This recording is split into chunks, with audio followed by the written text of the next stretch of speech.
Hello guys देख पारे मु बर्तमान मो विभिन्न प्रकार नल को साइज करी सुंदर भाव रखी।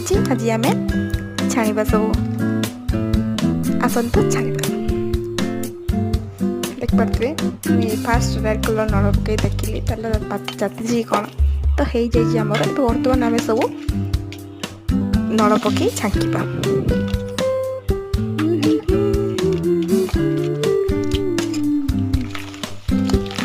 देख पारे कि सुंदर भाव में छाणुची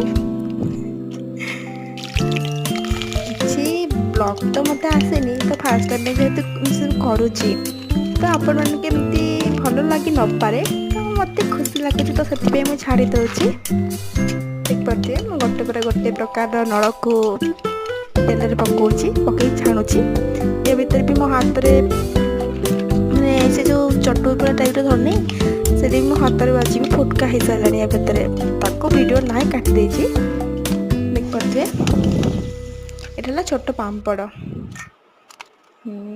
एटा हूँ ये छोट पापड़ तापर आम पकईबा गुपचुप भी थिला ना कहीं रखा सब पकई करवा देखिए जब कर गुपचुप छाड़ी देखा।